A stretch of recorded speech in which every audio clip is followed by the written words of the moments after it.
Perhitungan Sun Lei sangat bagus. Dia telah menunggu selama ini untuk akhirnya menunjukkan kekuatan kipas ini. Tujuannya adalah untuk menggunakan Wang Lin sebagai umpan, sehingga ketika binatang buas itu mengejar Wang Lin, ia bisa melarikan diri. Jika tidak, bahkan jika dia telah mendapatkan harta karun itu, dia masih akan diburu oleh umpan binatang buas. Lagi pula, begitu dia mendapatkan harta karun itu, umpannya akan menjadi gila dan pengejaran akan jauh lebih intens daripada kali terakhir. Dia sudah memikirkannya. Begitu dia mendapatkan harta karun itu, dia akan melemparkan kerangka itu pada Wang Lin. Dia percaya bahwa umpan binatang buas akan pergi mengejar Wang Lin, yang akan lebih dekat. Mata Wang Lin menyala. Dia telah berjaga-jaga terhadap Sun Lei selama ini. Jadi bagaimana dia bisa membiarkan Sun Lei berhasil? Meskipun es hitam ini memang aneh, dia sudah memiliki ukiran pria tua di tangannya. Saat es hitam menyegel daerah itu, domain waktu dari ukiran kayu dilepaskan. Maju adalah bagian dari waktu, mundur adalah bagian dari waktu, dan berhenti juga merupakan bagian dari waktu. Inilah yang membuat domain waktu begitu kuat. Manipulasi waktu seperti yang diinginkannya. Wang Lin telah berkultivasi di manik penentang manik surga untuk waktu yang lama, dan memiliki pemahaman yang sangat baik tentang memanipulasi waktu. Ini juga mengapa dia bisa membuat ukiran dengan berlalunya waktu di dalamnya. Cahaya misterius menyebar dari ukiran dan bertemu es hitam menyigil daerah itu. Meskipun es hitam itu kuat, dia tidak menolaknya dan hanya mencoba melonggarkannya, jadi itu tidak terlalu sulit. Meminjam sepotong kekuasaan dari domain waktu, Wang Lin tidak terhenti oleh es hitam seperti yang dipikirkan Sun Lei. Saat Sun Lei meneriakkan kata-kata itu, Wang Lin berjalan keluar. Dan dia bergerak dengan kecepatan bahkan sedikit lebih cepat dari Sun Lei, melewati hewan buas memberi makan dan muncul di pintu masuk gua. Rekan kultivator Sun Lei, Anda masih belum memberi saya kayu pemurnian, jadi bagaimana Anda bisa bergegas pergi? Sun Lei terkejut dan wajahnya menjadi sangat jelek. Namun, dia adalah orang yang menentukan. Tanpa sepatah kata pun, dia membuka tasnya dan membuang kayu pemurnian. Wang Lin menangkapnya dan berjalan ke gua. Sun Lei mengutuk dalam hatinya.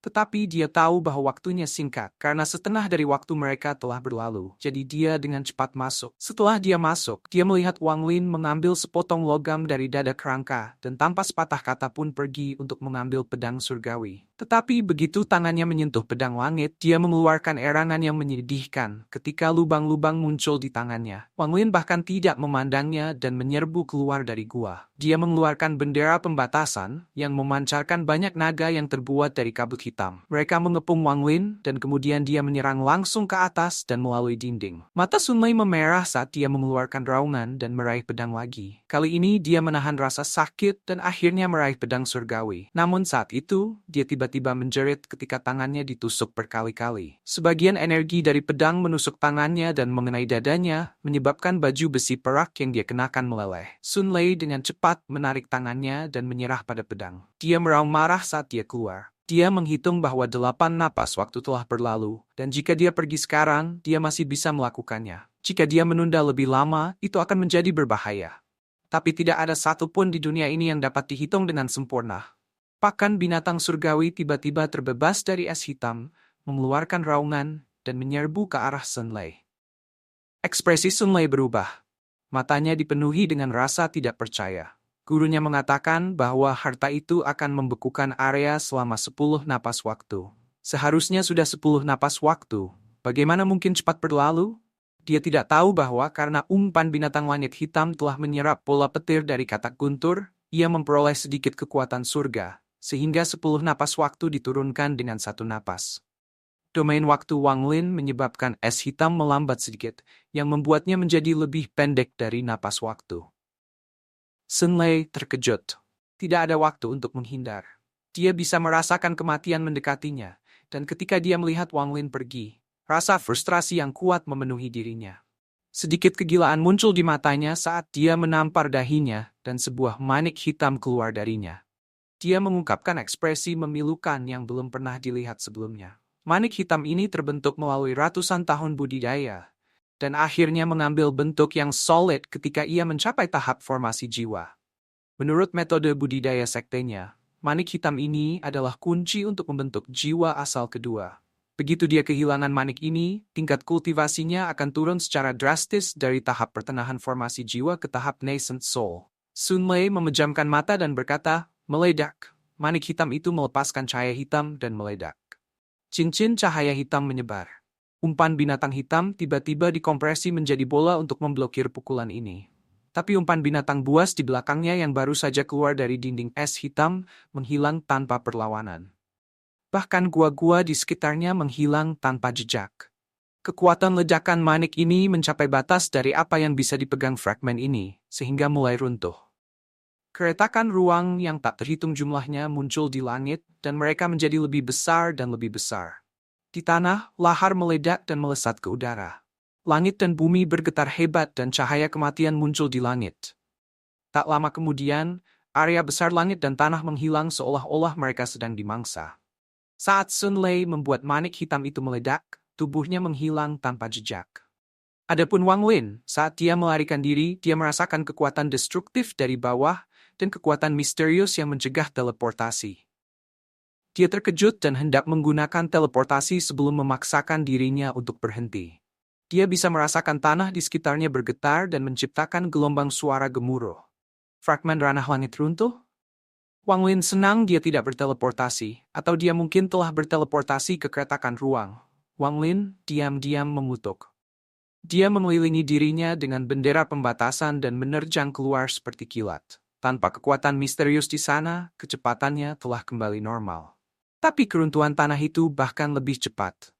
Wang Lin tiba-tiba menyadari dengan perasaan ilahi bahwa satu-satunya hal dalam 1000 kaki adalah kehampaan yang gelap. Kehampaan yang gelap ini seperti mulut besar yang terus melahap segalanya. Dia tiba-tiba terkejut. Runtuhnya fragmen ini berlanjut.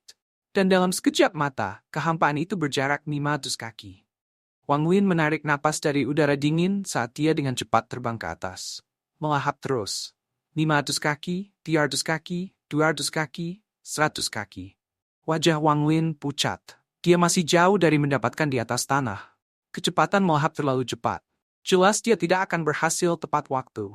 Dia mengungkapkan ekspresi kejam di matanya saat dia mengeluarkan sepotong kristal kecil dari tasnya.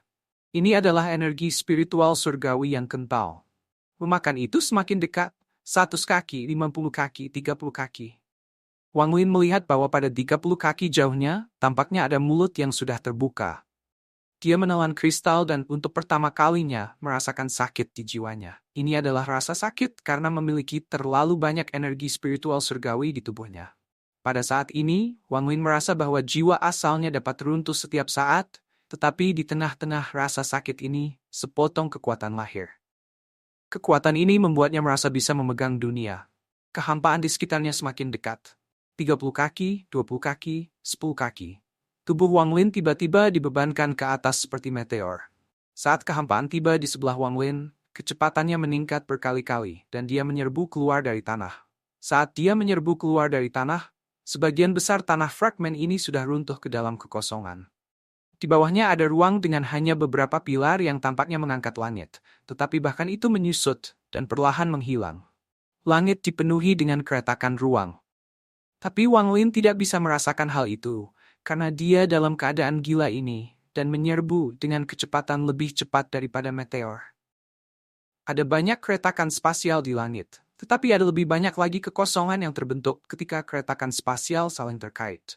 Keretakan ruang tiba-tiba terhubung di depannya, membentuk area besar kekosongan. Wang Lin tiba-tiba masuk ke dalam, kemudian dikelilingi oleh kegelapan dan gelombang udara dingin memasuki tubuhnya. Saat ini pikiran Wang Lin tiba-tiba menjadi jernih. Tanpa sepatah kata pun, dia mengendalikan tubuhnya untuk mundur. Setelah berjuang sebentar, dia keluar dari celah yang belum ditutup. Dengan menggunakan momen kejernihan ini, ia menghindari semua keretakan ruang. Saat pecahan itu benar-benar runtuh, dia menyerbu keluar dan menghilang tinggi di langit. Dia terbang semakin tinggi hingga dia melihat raksasa itu berputar di atasnya. Disinilah dia telah memasuki dunia celestial sebelumnya. Di bawah pusaran ada sebuah platform, dan pada platform itu ada beberapa orang yang menatapnya dengan heran. Tubuhnya menghilang dan muncul kembali di peron. Dia batuk seteguk darah dan jatuh. Menggunakan sedikit terakhir dari kekuatannya, dia menunjuk alisnya dan jiwa pengembara yang tak terhitung jumlahnya keluar dari dahinya. Wang Lin telah mengumpulkan puluhan ribu jiwa pengembara dalam perjalanannya ke medan perang asing. Sekarang mereka semua telah dibebaskan. Mereka membentuk tornado hitam di sekitar Wang Lin. Ini menyebabkan ekspresi semua orang di platform berubah, dan mereka segera mundur. Wang Lin jatuh ke tanah. Dia berjuang untuk duduk dalam posisi lotus sebelum makan 7 atau 8 botol pil dan mulai berkultivasi.